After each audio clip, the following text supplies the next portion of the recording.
Hey everyone, it is Tara from Adventurous Collins, and I wanted to sit down and do a 6-month update about the baby and this pregnancy. I'm currently 25 weeks pregnant with my third child, and I honestly wish that I had started doing these a little bit sooner. This will probably be our last baby, and so getting to chronicle this whole thing is super cool to me. I kind of wish I had done it with my other kids, but I so was not into YouTube then that I didn't even think about it. But I'm excited to get to share with you guys about what's going on with this pregnancy. So it's funny to call it an update because this is technically the first time I've really sat down to talk to you guys about it. So I think I'll just kind of start at the beginning and work my way forward. To clear up a big question, we were not trying. This baby was a surprise, but we did find out very early on. I'm pretty in tune with my body, and so I figured it out pretty quickly. And at the time, I do keto, and so at first everything was fine with that, and then I started to feel sick, and I thought that that was going to be par for the course because with my other two children, I have an 11-year-old daughter and a 4-year-old daughter. I was very sick. With my first, I was sick until I delivered, and with my second, I was sick for about the first 6 months. So I kind of expected the sickness to come, but in my previous pregnancies, I wasn't keto, and so it kind of got reduced to only being able to keep down pecans. And so after a little bit, I had to say, okay, you know what, eat something. It doesn't matter if it's keto, just eat it, because you gotta eat something. So I went off, and I ended up feeling better actually after about a week. And so then I was like, cool, I can go back on keto now. And I ended up in kind of that cycle for a long time where I would do keto until I felt sick and I couldn't deal with it anymore. And then I would go off and eat carbs and eat standard American diet until I felt better. And then once I felt better, I'd go back on keto. And so I was kind of carb cycling in the beginning. Which actually made me gain weight very rapidly. I do not respond well to eating carbohydrates or eating too much protein. I have a very sensitive body. It's not something that I'm probably going to get into too much on this channel because I actually have a separate channel that's all about my ketogenic weight loss journey. But that is a factor for me in this pregnancy. And aside from that, I also was working out 5 days a week. I was primarily doing heavy lifting, which was fine. The doctor said I could continue to do that and that I could do my usual Tabata. I could still swim. I could still do the lifting. I just needed to not strain, if I went to lift it and it was just too heavy to not do it, obviously. So I was cleared to do that. But several weeks into the pregnancy, we did an ultrasound, and they had found that there was a tear. I had a what is it? It's subchorionic hemorrhage, I think is the term. Basically, it was a tear in between the uterine lining and the placenta. And so basically, I was encouraged to kind of back off of the working out, which was fine with me at that point, because I obviously wanted to do whatever I needed to do to make sure that I had a healthy pregnancy and that I didn't endanger my baby. We actually have quite the history of miscarriages. I've had 5 of them, and so I was on progesterone for the entire first trimester to try to make sure that the little guy stuck. So I want to say it was about 7 weeks ago, we had the anatomy scan and did find out, like I just said, that we are having a little boy, our first boy. I'm really excited to meet him. I'm due January 29th, 2019, and I'm just trying to get everything in order for him to get here. I haven't had any weird food cravings. I mean, they're weird for me just because they're not things I would normally eat. I've been wanting a lot of fruit, and then the other thing was bowls of cereal with sliced up bananas in it. That sounds really good. Those types of things, but normally I don't really get strange cravings.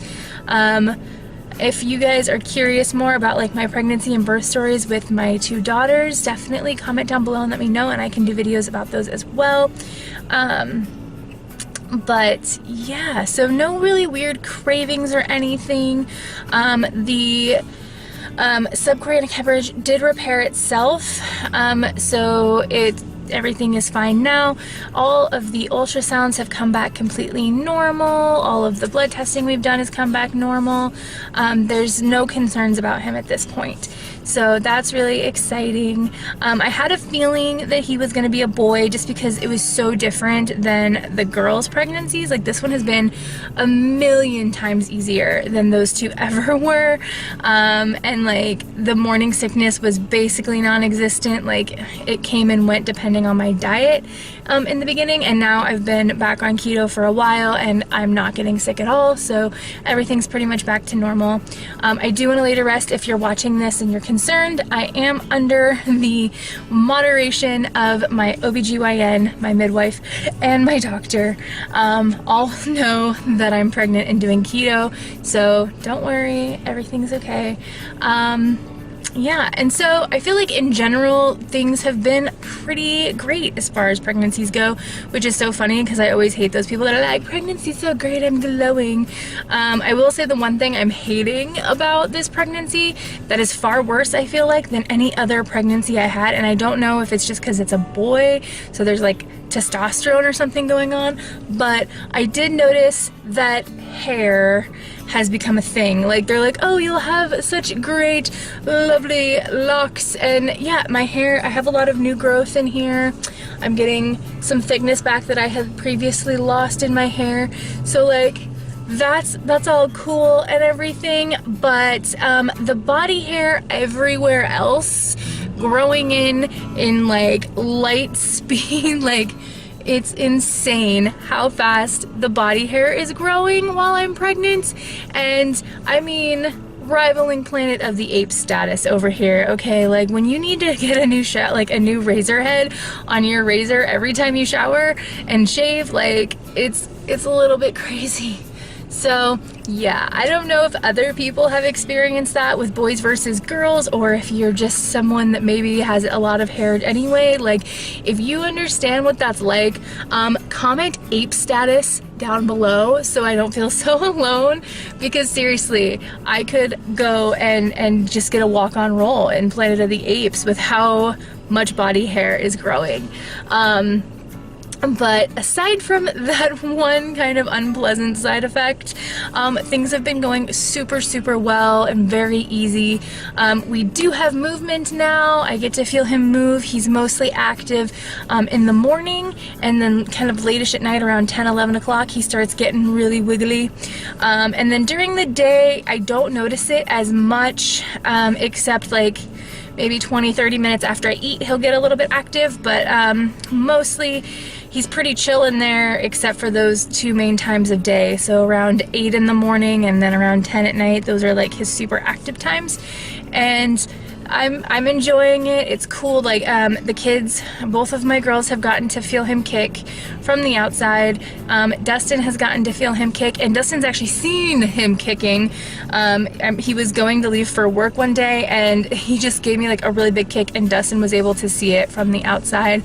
So at only 25 weeks we are already seeing the alien belly sort of thing going on, so that's fun. And I know that's only going to get like more intense the bigger he gets, so I kind of enjoy it, as weird as that sounds. Like, I think it's really cool. It's one of my favorite parts of being pregnant, is getting to see the baby move and feel the baby move. Like, it's just so surreal. Before I sign off completely, there was one more thing I wanted to do. I actually got a package in the mail that I totally forgot about. Dustin and I had been trying out Wish. Like, everybody was talking about Wish, so we went on there and we picked out a few things and decided to give it a try. And I honestly forgot all about it because it takes so long for the packages to arrive. So I ordered this like 2 months ago.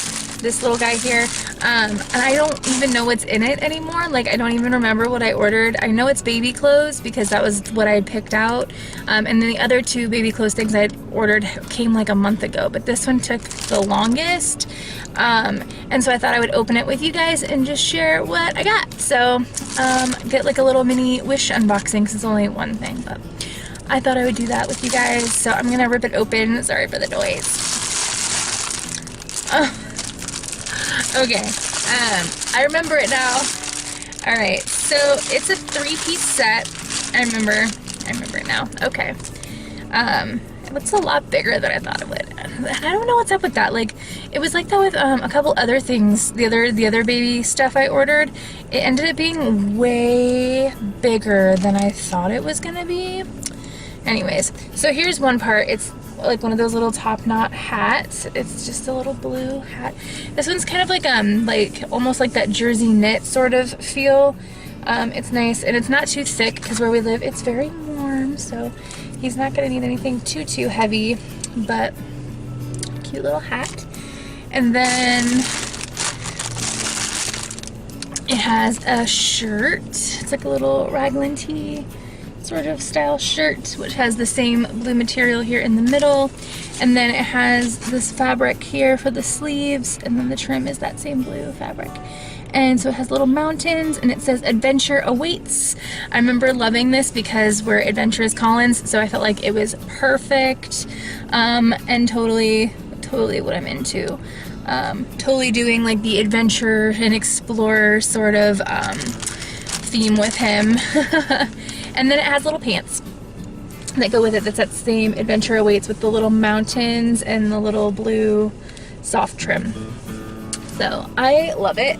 It's a little big. Like, I feel like I ordered it in the smallest size they had, which was supposed to be for newborns, it said. But this looks like I would even say like 6 months. This looks huge, which by then it's not going to be the right season anymore, but oh well. It's super cute, and it's actually not too thick like the fabric. Normally I think I would be bothered by the fabric being a little bit thin, but I think it'll actually work out pretty well. This is like cotton, so I think that'll work out pretty well. I actually really like this a lot. I think this is super cute. So I'm excited. We have a lot of stuff that we've been like slowly collecting because I only have 2 girls, and so I don't really have any boy clothes or any boy stuff. So we are like having fun shopping for boy things and picking out boy things. I will have to do a video later when we pick out everything we're going to take with us to the hospital, so you can see the outfits that we're going to do for that. And I'm also planning to do a video because we do have some gender neutral and a couple of boy items from when before we knew for sure. Like, we're like, oh my god, I really want that, just in case we're having a boy. So I'm going to go through my old baby clothes to try to find those. And if you guys want to see that video, you want to watch me go through my old baby clothes while I hunt out the gender neutral and boy stuff, let me know. So with that, I am going to sign off. If you liked this video and you want more videos like it, please give it a big thumbs up. If you're not subscribed already, please consider subscribing and joining the Adventurous Collins family and being part of our adventure. If you do, please comment down below and introduce yourself so that I can personally welcome you. I'm really excited to get to know you guys and to build a little community and family here on YouTube.